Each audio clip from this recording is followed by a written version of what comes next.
Hi, everyone. Welcome to another episode of Second Act Actors. I'm your host, Dr. Janet McMorty, and I'm still a medical doctor simultaneously trying to pursue a career in acting. My guest this week is Ray Buffer. Ray states he has always been an actor. It's been a part of his life, his entire life. He went to school for musical theater. He's got an incredible, deep, baritone singing voice. You'll hear it. He, like I said, went to school for musical theater. He started his own theater company, and now he is pursuing a full-time career in acting. He's still singing and doing a lot of voiceover work. He's also my first self-identified character actor. He will not be the last. I've got a couple more coming up. He's got a very unique look, big, awesome beard. So he gets to go in and play a lot of really cool characters, and we touch on that. He also plays Santa a lot. If you're watching on YouTube, you'll see why.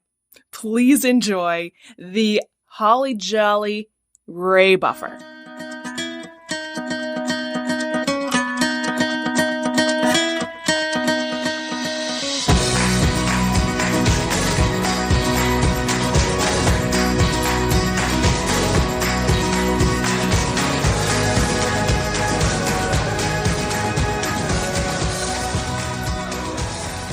Remind me again, whereabouts are you located? Sure, I'm in Long Beach, California. Oh, very nice. How's the weather? It looks sunny. It is hot, extremely hot here. In fact, I just went to Cabo for my birthday, which was just a few days ago, and we were there for a week. And we went there for the sun and you know, to sit out and just enjoy the weather. And we got back home, and it was hotter here. There was a heat wave here, so. Oh my gosh. Maybe we could have just stayed. We could have had a staycation and gotten even more sun, but yeah. Well, happy belated birthday. Thank you. That's awesome. Congratulations on another trip around the sun. Another trip, yes. I think I'm going to stop counting them pretty soon. Oh, I think there was a point in time where I remember thinking nothing else exciting comes like milestone wise. I think once I passed 21, when I was like, I can legally vote, I can rent a car. Like, what else is there to celebrate? So sure. I just stopped counting. And it gets hard too. I mean, it's like, you know, people say, what do you want for your birthday? And it's like, well, if there's really something I want that I know, you know, I something that I really want that I know is expensive, I'll just buy it myself. You know, it's like, if it's an inexpensive gift, I pretty much have everything that I need. You know, it's like you get to a point where it's like, you know, how many more ring lights can I ask for? Or, you know, it's like, or a book on this or a book on that. You know, it's like, at a certain point, you've accumulated enough stuff. Well, yeah, and that's the thing, and I think that's where I know there was that bit of a shift during the pandemic. I wonder if it'll still happen about, you know, thinking more about the experiences, the gifting of experiences as opposed to the gifting of more stuff. And then obviously in the pandemic, there were no experiences to be had, but now maybe there are, which, yeah, I agree. Like, it's like how many more people buy me funky socks and books. I'm like, I appreciate it, but I don't need any more. Yeah. I'll put that in the funky sock bin that's out on my porch. You know, it's like, you know. Well, and I wear funky socks with my scrubs. So, like, again, everyone, like, it's like the thing that I do. So people now know that if they're stuck for a gift for me, they just buy me funky socks. I'm like, oh, sure. I like them. Right. Okay, but I don't need any more. But yeah, you're so right. You're so right. It just becomes more clutter. Yeah, it really does. So. But experiences is interesting, but experiences aren't cheap either. So it's kind of a tricky thing unless someone's getting you like an escape room experience or something. There's not a, can't really ask for someone to get you a trip to Bermuda or France or something. Yeah. Well, yeah, they ask you, what do you want for your birthday? You're like, trip to Bermuda? Right. They're like, how about a pair of funky socks? Yeah. Or some Bermuda shorts. Here's some Bermuda There you shorts. go, yeah. Well, yeah, tell me your story. How did you get into acting? Well, I may be a strange guest for you because I've always been an actor. The second act, the way the second act fits for me is I have gone in and out from acting, and you know I've gone back into the survival gig mode and and worked for the man for a while, and then all of a sudden got a craving to be left-brained again and be creative and do my own thing.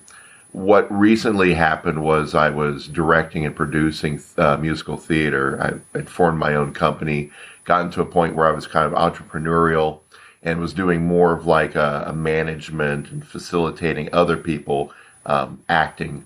And I'd been doing that up until just before the pandemic, and got that craving again to just focus on my own performance and take a step away from producing and directing and actually focus on me performing again and being an actor full time.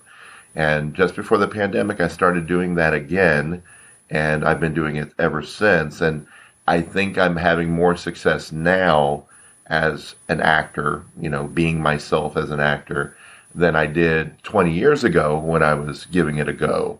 And the reasoning for that, I mean, we can get into that, but I think just being older, I think I fit better in my flesh right now than I did 20 years ago. But from the age of, I'd say, 12, 13 is when I started acting. And I did that in plays first, and then was introduced to musical theater, which became my love and was my passion throughout school and going to college. And I got my degree in musical theater, and then I started working in regional theater, dinner theater, doing a lot of, big box musicals. I also worked as a stage manager, so I saw different sides of the business even early on. But all that experience I kind of accumulated, and probably at around 2008, I was working for other companies doing marketing, other theater companies doing marketing, being a general manager for an opera company. And I just kind of realized, if I'm doing this for other people's dreams, why don't I just dream my own dream? So I formed a theater company in 2009 that ran until about 2012. Funding kind of dried up, and I needed to pay the bills a different way, so I went back into kind of retail type of careers for a couple of years. And then I moved to Long Beach, where I am now, and formed another company with a partner, which we kept going for a few years until the pandemic kind of stopped us. But I think being forced to stop producing from the pandemic is what reignited my idea of, I need to be an actor again and see what I can do. That was a long answer, wasn't it? No, not at all. I think that happened to a lot of people in the pandemic, right? There was this, not just the great resignation that, CNN keeps talking about, but I think there was also a great kind of, mindset discovery, trying to figure out what ignites your passion again, from, kind of a great reset button almost, right? I think a lot of people felt that way. Mm-hmm. I think they so took you inventory. were very creative. Sorry? Oh, I'm sorry. I was just saying, I think, a lot of people took personal inventory on where they're spending their time, their life, the years they have. And I think that's why so many people have quit, their jobs or refused to go back to the same jobs without negotiating, new ways of working. I think it really has empowered the worker, the pandemic. And I'm curious to see how long that empowerment will last. Mm-hmm. Open-ended. I don't know where I'm leading with that, but I wonder when employers are going to start, requiring things of workers again that just kind of restore back into default mode the way we were, or if things are going to be permanent. We'll see. Yeah, I think it'll be interesting to see. I know in Canada, we're definitely seeing a shift back into kind of the way it was, mainly because inflation has just skyrocketed. And I know this is a negative Nancy thing to talk about, but it's great to dream big and do the things that you've always found that give you inspiration and passion, but everything is just so damn expensive. And people kind of have that realization of, I want to do my passion projects, because we only have one life to live. But then also, the starving artist mentality isn't really, doesn't cut it anymore. Yeah, I think we had maybe 2 years of like, in my experience, we had maybe about maybe 3 years where the wages were increasing, universally, and everybody had a little more money to spend, and things were kind of coasting along, and then boom, then that inflation hit, and so now it's like we were here. It's like 2 steps forward, 3 steps back. It's kind of we're in the step back mode right now. So hopefully, maybe we're nearing the precipice of that, and we'll start stepping forward again soon. Yeah, I hope so. Take me back to when you were a kid, because so many people I talked to on this podcast who had a career prior to acting were very similar to you, right? Had creativity and aspirations to act when they were young and were the theater kids in musical theater in high school. And then somebody or something came along and said, be rational. That is not a logical career choice, and kind of shut down that. And then we went the reasonable career path. Did that ever happen to you? Or did you always find you had some supportive either mentor or adult or someone saying, yeah, this is you, go for it? Yeah, I think more that than the what you were saying prior. I think I had more people cheerleading me, telling me to go for it, telling me, oh, you could do this, you could do that, you could be this. So I had a lot of support. I think the rational voice came from myself. I think it was from necessity. We were talking earlier about materialism and accumulating things from our birthdays. Well, I think that when you're younger, you're maybe more materialistic, and you're more about accumulation and status, and you want to drive a nice car, and so you accumulate debt. I think more assiduously. I mean, you take on a lot of responsibility.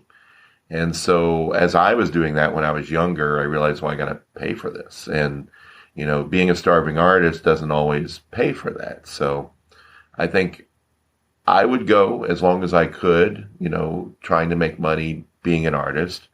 And then when I realized, well, I'm going to get evicted soon, I would then go and find a job, and I think being a big guy, I'm 6'4". I was still 6'4" back then. Being a big guy, security kind of jobs came easy for me. So if I knew I had to go make a buck or something, I could pick up, that kind of work. And that's kind of like what was essentially my fallback for a while, at least in my 20s. And I think there's a desire to work full time, making money from the man, and then part time, moving your acting or your singing or whatever your artistic career is forward. But it's not that practical. I think you get more results when you go whole hog, when you move forward and invest your primary energy into something, because doing that full-time job somewhere else and then trying to do part-time another 20-30 hours towards what you really enjoy, you don't necessarily have your primary energy to put towards that, because you're spent. You put all your energy into your full-time job just trying to pay the rent. So that can work for a while, but I found that I was taking baby steps back then, and those baby steps weren't really creating enough momentum for my career back in that day.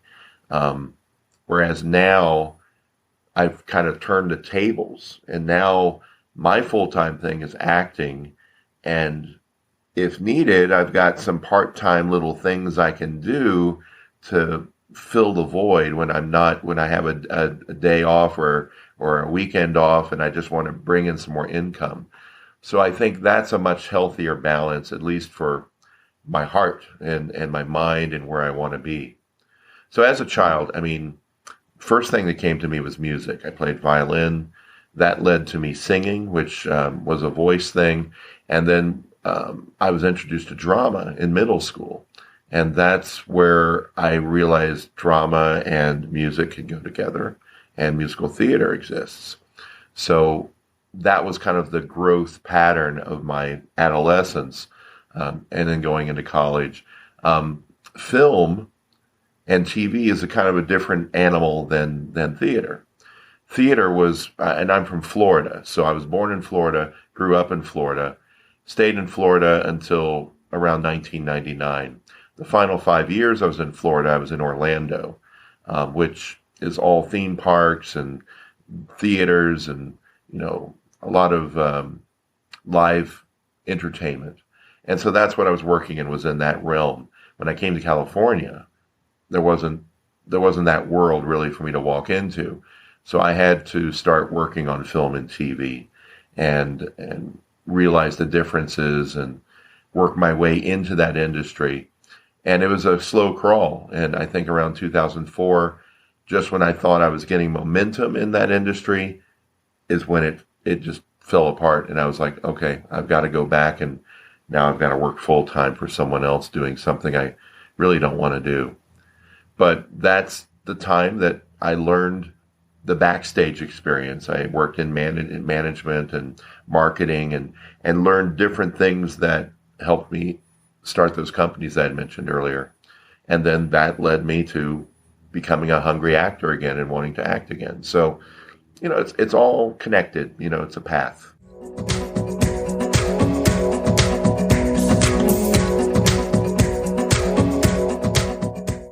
Yeah, I've always been a character actor because of my size. I've always been wide and tall, and I have a deep bass baritone voice. So even in my 20s, I was cast a lot as older roles. So I would put age makeup on and play Tevye at the age of 26, or, Laser Wolf or Uncle Chris, or, it was always these older 60, 70-year-old characters from a mid-20s actor. So I think one of my friends kind of pegged it when they said, oh, you've aged into yourself. I'm now 53, so I can pretty much say I've been playing 50-year-olds for about 35 years.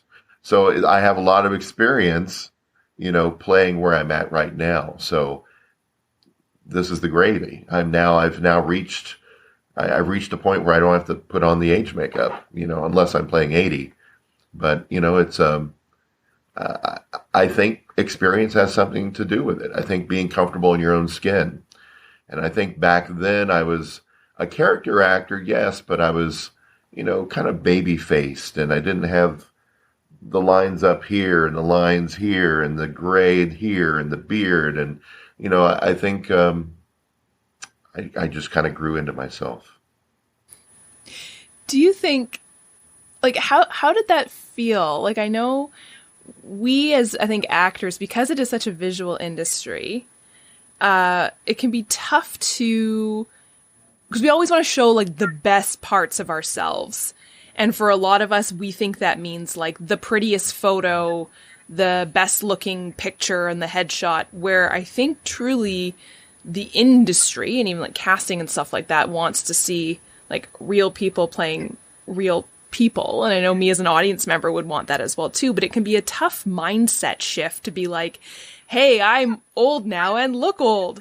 Excellent. How has that been? Has that been a tough kind of shift, or has that just been exciting? I think it's, I mean, it helps to know what you are. Cause I think,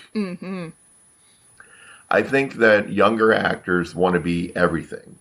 So they'll apply for the older roles. They'll apply for the younger roles. They'll apply for the 18 to look younger. It's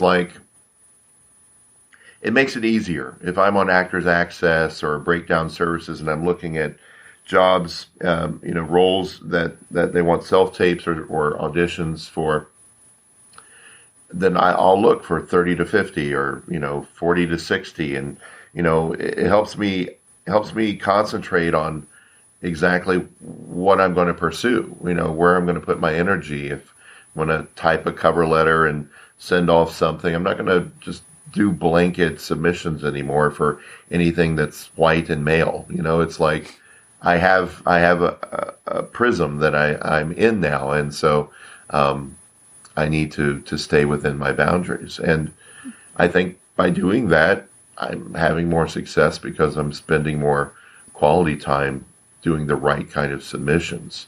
Um, but what a pet peeve, which you touched on a little bit, is real people. Reality TV came about fairly recently, and it's kind of created this environment where there's a lot more improvisation in scripted TV because of the push towards reality and being real. Um, and I think that's a good thing. But one of my pet peeves is going on a casting site for actors, and they say, we're looking for real Haitian gynecologists. And I'm like, okay, well, why don't you go to HaitianGynecologist.com and not Actors Access? Because, I mean, you're a sports medicine doctor, but I mean, I would think that there are sites that people can go to find real sports medicine doctors, as opposed to going to an acting website where it seems like you're less likely to find that specific type of person. It's a little bit of I don't know, I scratch my head, but I guess casting directors are casting a wide net, just trying to find the right people. And a lot of times I'll see too, they'll put, maybe you have a friend who's a Haitian gynecologist, or it's like, pass this on. It's like, well, that's pretty desperate, but That's such a great point, and I never really thought about that, right? Like, I've done some, like medical consulting and on TV shows, right? And that's such a good point. Like, if you wanted a real Haitian gynecologist, I can find you one. But they don't, right? They want the actor who can play what they think in their mind is a Haitian gynecologist, or like in my case, like, you want a real orthopedic doctor? That's me. And they're right. like, no, you don't look like one. Right. Right? They want the caricature archetype of it, which is fine, but I totally agree with you. Like, then don't say you want a real one, because I can get you one. That's such an interesting point. I think too, because of the push from reality TV and unscripted and improvised shows now, they also will specify, well, we want a real person because we want them to be able to improvise realistically. They want the medical terms, they want the jargon, they want, and sometimes they require licenses and proof of qualifications. And it's like, okay, well, when did acting stop being acting? I'm an actor. Let me try to act like a Haitian gynecologist for you, or you know. And it's So funny because I thought, when I first entered in the industry, I was like, oh, I'm going to get auditions for all the medical roles because I can spew the medical jargon like no problem because it's my second language. But if you're a trained actor, you also can spew the medical jargon because you know how to speak acting language. You know how to read scripts, and you know how to find the people to help you make this sound natural because you're a trained actor. you do the research. You go on YouTube 5 minutes before going to set. You go on YouTube, and you learn how to climb cliffs and ride horses. I always think of, well, yeah, and I always think of like the actors in Game of Thrones who had to learn a made-up language that doesn't exist in our world until Game of Thrones came, and they sound like they've been speaking it forever. It's like, Yeah, that's the same. It's because they have acting training to learn how to do that, and they drill it. They know how to do it. It's not like they're just going to come on set and just automatically pick it up. Yeah, that's such a good point. Such a good point. unless they answered the ad that said, "Looking for real Targaryens that ride Yeah, dragons. right. Please show certification." Yeah, please show, like, send in a self-tape if you're speaking fluent Dothraki. Yeah.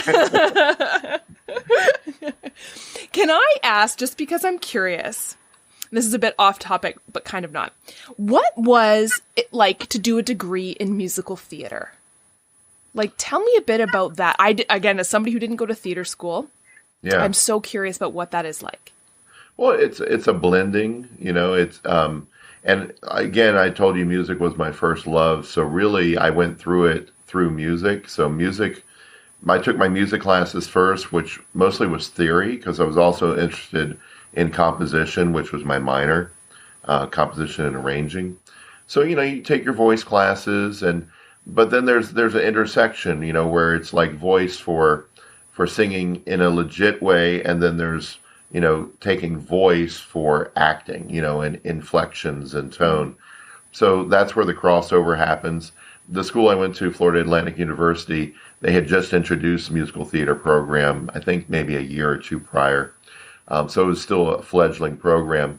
But essentially, you're splitting your time as you would with any single major. So if I was just majoring in music, I would take this many courses in music, but musical theater, they split it. So you do half in theater, half in music, and then the two come together. So, I think in the early days of that program, there's a little animosity, maybe a little pride, because some people who were strictly theater kind of looked down on the people that were musical theater, and people that were strictly music kind of looked down at the people that were in musical theater. So, I saw it as having the best of both worlds. I got to fulfill two things that I really enjoyed doing: find some synergy, find a way to make it work together, get some experience.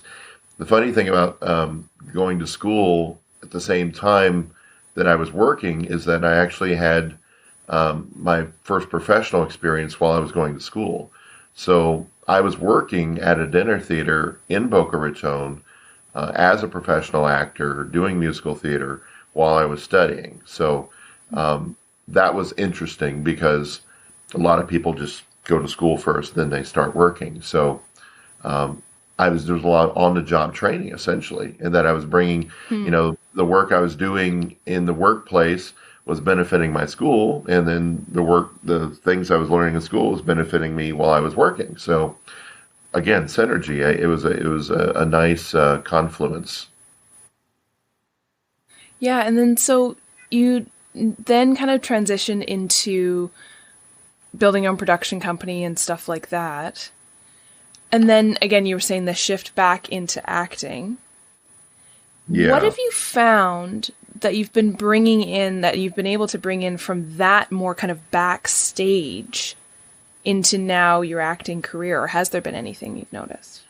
Yeah, I mean, even when I was just directing and producing, I confess, I after the first couple of productions that I directed and produced with the first company, I began to realize, well, I still do like acting and performing, and, I got my own company here, and there are some roles that some people might not have given me an opportunity to do that I could give myself an opportunity to do. So a little bit of vanity theater kind of occurred, and it's one thing when it's bad, but I think we did some good productions, and I was in some of them. And so I'm not really apologizing for it, but I gave myself the opportunity to grow and learn and do some roles that I really wanted to do.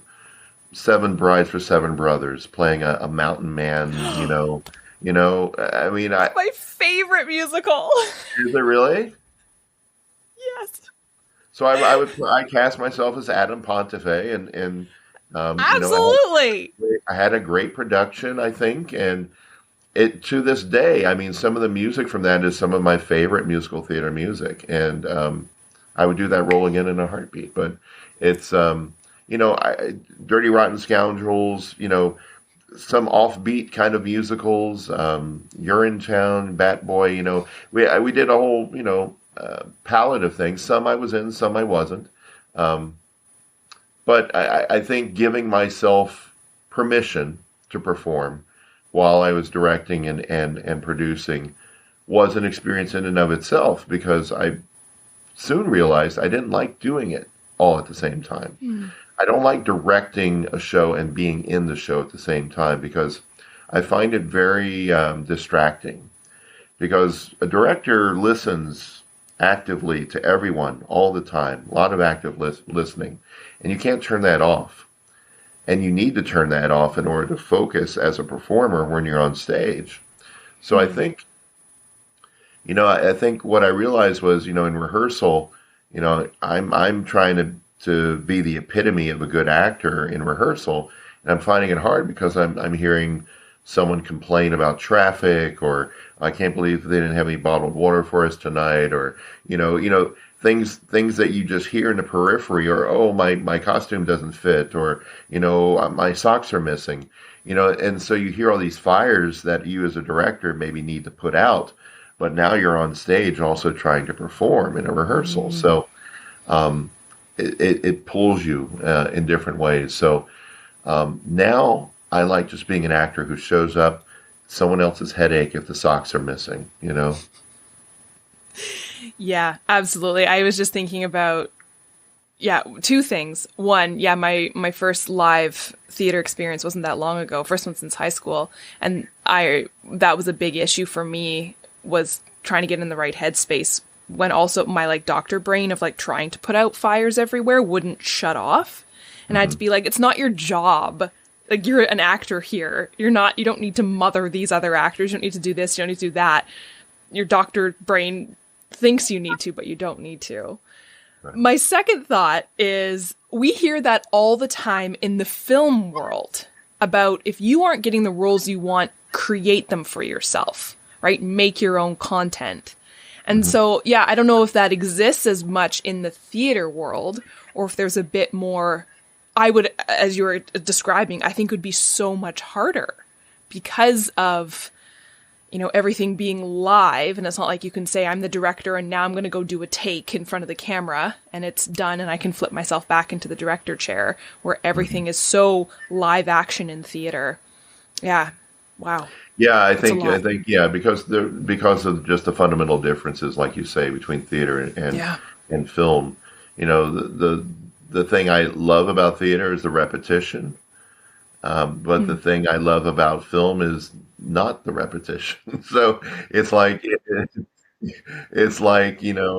you love it all. I love the difference. I love with film, you don't have the continuity. Sometimes you film the ending first, then the middle, and then the beginning, or some hodgepodge mix of that. But with theater, it's all linear. It's, you show up, you put your makeup on, you put your costume on, you tell a story from beginning to end, then you show up the next night and do it again and again and again and again and again for a lot less money than you do with film and TV. So I think that's, again, why I'm focusing right now on film and TV. Mm-hmm. How's that transition been? Because, like you were saying earlier, film and TV is a whole different beast, and especially I would say musical theater into TV. Yeah. And I think coming into it as well later in my life, again, I can't really use clips from when I was 20 and 25 to promote my abilities now, right? So, and to your point, the idea of putting yourself in roles and giving yourself opportunities.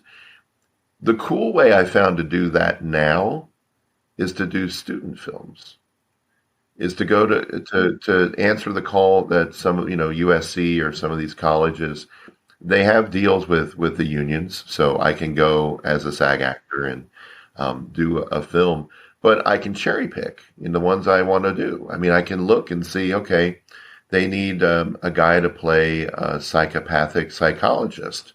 Well, I haven't played a psychopathic psychologist. I'd like to add that to my reel. So, I'll submit to that. And 2 out of 9 times, I might get an inquiry, or a request to do a self-tape for that. And maybe I'll book 1 out of 5, And so I know that I'm creating, an expanded reel of characters that are, true to my age now that I can build upon. And it goes back to the adage of work begets work. Because if I'm doing any project and I'm promoting it out there in in the multitude of the internet, people will see, hey, he's working, he's doing this, he's doing that, he's hustling. You know, we should get him. Maybe, oh, he could play a psychopathic psychologist for us in this film coming up. So you know what I'm saying? It all kind of merges together, and that's how momentum is created. Yeah, absolutely. Do you have any favorite either on set or on stage stories? I was thinking of this because I think I saw it in your email. From film and TV, I can't think of any really funny moments that I've had that like stand out right now in my mind. But I do remember when I was working at the Mark II Dinner Theater in Orlando, and I also stage managed for them. But in this particular production, I was an actor in it. Someone else was stage managing. And there was a little piano mirror room next to the stage manager's booth, which was in the back of the theater. And at intermission, some of the actors would go to this rehearsal room, and we just hang out and play some songs and sing, because it was a dinner theater, and so we knew there was like a dessert thing going on at intermission. It takes about 20 minutes, and usually the stage manager would come out and they would knock on the door and say, hey, places for top of Act 2. We're going to be starting up. And we were in the room playing the piano, and, it just started to feel like, wow, we've been in here for a long time. And we'd stop and we'd listen, and it was like utter silence. We didn't hear the characteristic sound of, forks and knives hitting plates or anything. So like, wow, it's really quiet. So there was about 8 of us in that room. And so we walked out. Act 2 had already started, and we were all in the top of Act 2, and it had started probably 5 minutes prior to us realizing it. Oh my God. So we're like racing to backstage. There was one woman on stage, like just holding down the fort, just like walking around the stage, just trying to look like she had a reason for being there. And we just kind of like filtered in and just tried to make it look natural, and just resume the show. But, that was just one of those moments that we were just cackling about afterwards. And maybe half of the audience realized something was amiss, but it's one of those things. You just glory days. Just live theater, right? That's just the best and the worst of it, right? Oh my gosh, I love it. The unpredictability. And the stage manager, director, and me just realizes the horror that I'm sure we put her through. She's like, where's her? Because you're stuck. I mean, in that particular venue, the stage manager at that time ran the lighting board. So she's stuck in the back of the theater just watching and helpless, and can't leave to knock on the door or tell us anything or find us. And, you're just in panic mode. You're like, where's my actors? And you have nothing. Oh my God. So, yeah. That sounds like probably my worst nightmare, to either be the sound person or that poor actor on stage. Yeah. Like improv. Do you have any advice for anyone who might be thinking about either starting up again into acting, or starting from ground zero, starting a little bit later on in life? Yeah, I mean, there's a great book. I can't remember the name of the author, but it's called An Actor Behaves.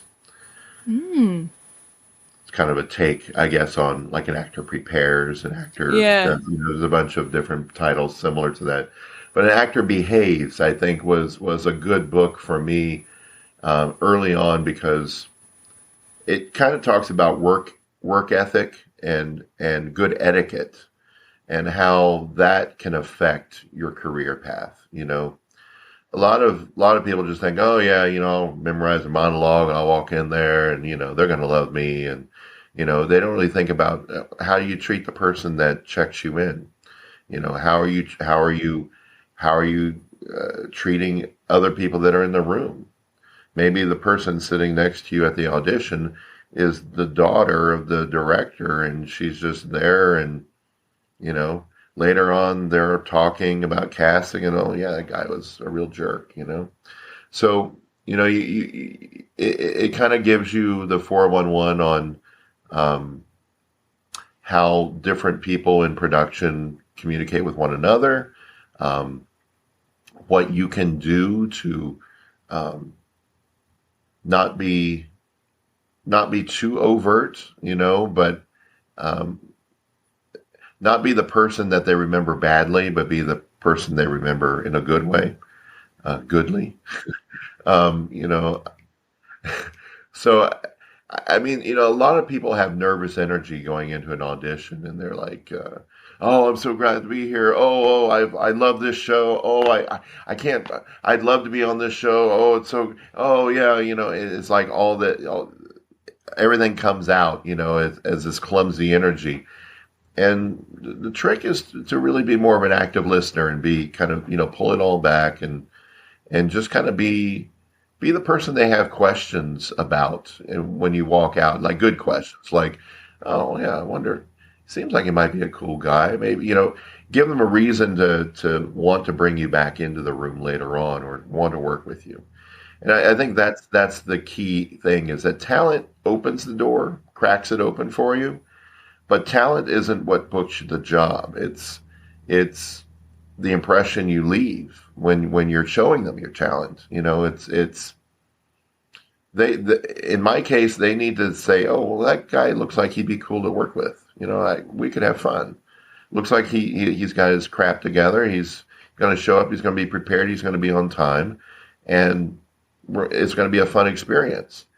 Not, oh, that guy, he's kind of weird. He was asking for only Avian water in the waiting room, and he says he's a vegetarian that only eats piranha.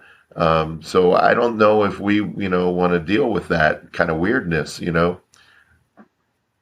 Don't be too eccentric, I guess. But if eccentricity is your thing, and that's the character thing, then go for it. But you know. Yeah, there was this adage I remember hearing. It was happy to be here, easy to work with. To a point. I mean, don't be so happy to be that easy to work with that, like, things happen on set that you shouldn't be happening. But, like, for the most part, happy to be there, easy to work with. Like, take the temperature of the room, and just be a sponge sometimes. It's better to actively listen. Even when you're on set, I mean, I think the assistant directors, everyone you work with, I think they appreciate it when you know what they're going to say to you before they say it. And you can do that by listening what's going on around you. How many times, I'll hear a radio squawk and I'll hear, oh yeah, we need Ray on set. Okay. And then you hear someone relay it to someone else and someone say, okay, yeah, oh, but tell them to wear the red tie. Okay. And then you hear someone, but so if you're actively listening, you know all that information before the fifth person relaying the message comes up to you and says, oh, they need you on set and they want you to wear the red tie. So it makes things go faster because film and TV is all about productivity and time and money. And if I've already got the red tie on and I'm already walking out the door before they get there, they remember that, Mm-hmm. Yeah, I think, that's great advice. I think because, I know a lot of the times, even when I've done like background work, I know we can tend to kind of get really bored really easily and kind of get nestled into our phones or whatever. But the times when I've had either upgrades or good things happen on set as a walking set piece in the background have been exactly those times when I've just been there and like focused on the third AD. And then they look at me and they go, oh, come, and then stuff happens. If you're just actively there. That's such great advice. Some people, I've seen the background actors, they have their own camp chairs and they're like, yep. waiting to be wakened up and what? They need you on set. Oh, you got time for coffee before I go? Like probably not getting booked again on that job, maybe. But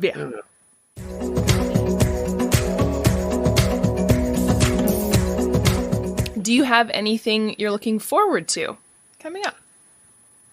I did work on, am I allowed to talk about it? Yeah, I think I am.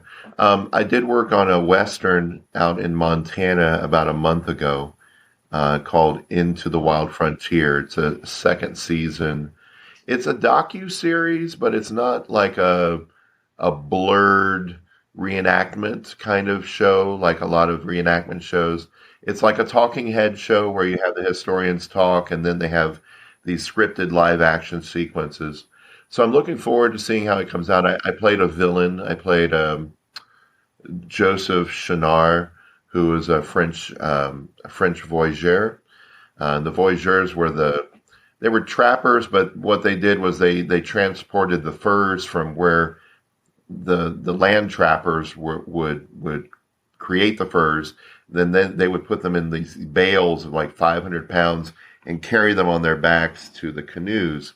And so they were essentially like the marine force of the 1800s, taking the furs across the water.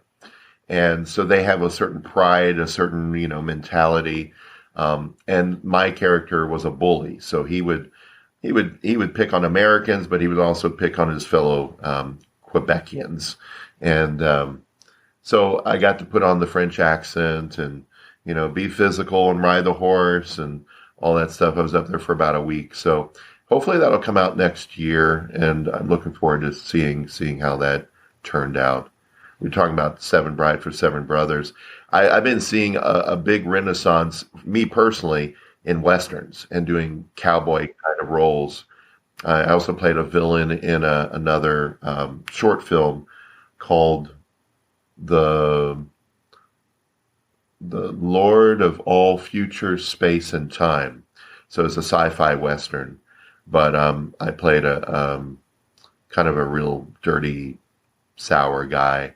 But again, a Western. So I think that might be my new niche that I'm going to be pursuing a little bit more, is getting more Westerns under my belt.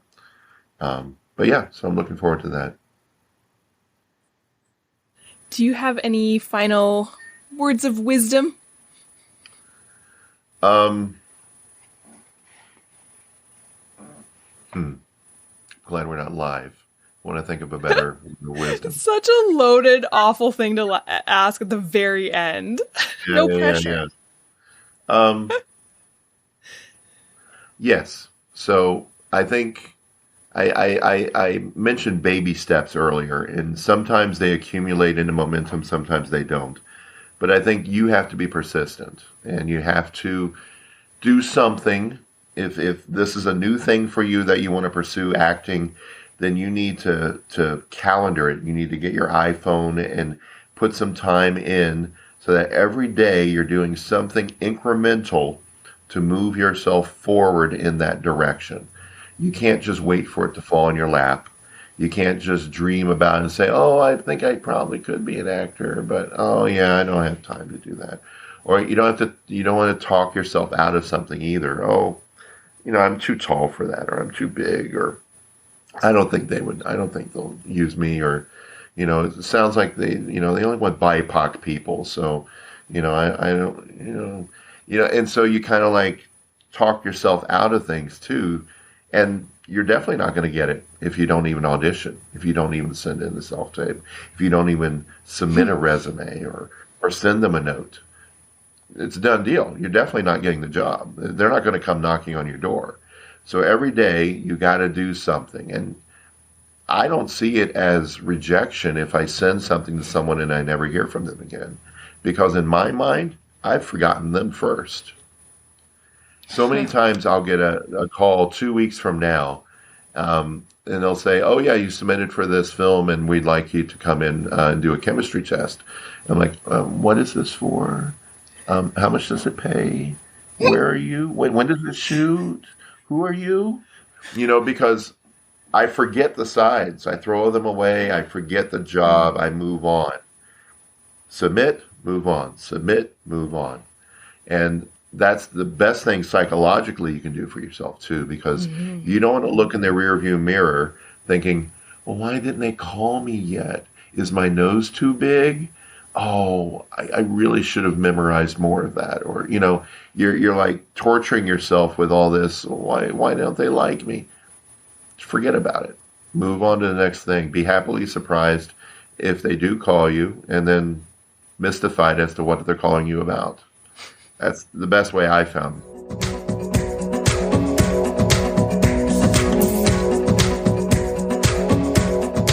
Thank you everyone for tuning in, and thank you, Ray, for being my guest this week. It was such a joy to talk to you. We have had such a great connection over the musical Seven Brides for Seven Brothers. You probably caught it during the episode. If you haven't seen the musical, definitely check it out. It's a classic. It's all about Stockholm Syndrome. It's phenomenal. A lot of delightful dancing, and one of my favorite musical theater performers of all time, Russ Tamblyn. Thank you again, Ray, for sharing your story. I hope you will all tune in next week for another episode of Second Act Actors. Bye! Second Act Actors is produced and edited by me, Janet McMorty. Theme music by Guillaume. Additional sound editing by David Studio. Additional video editing by Jackie Wadoer. Show notes written by Sarah Hopkinson. I record using Riverside FM. If you're interested in developing an interview-based webcast like mine, I highly recommend this platform. Shoot me an email and I'll direct you to the wonderful folks there. If you or someone you know is interested in being a guest, email me at secondactactors@gmail.com. Don't forget to like, subscribe, and share with your friends. My love language is words of affirmation, so compliments, constructive criticism, and feedback are always welcome and encouraged. Negative Nancys, Judgy McJudgersons, or Debbie Downers, unless you're Rachel Dratch, regarding me or my guests are not welcome. It takes serious courage to share your story with the world, so if you're tempted to negatively comment about someone else's story, please ask your therapist why you're such a garbage person. Save the drama for the stage. On that happy note, I hope you'll tune in next week for another episode of Second Act Actors. Bye!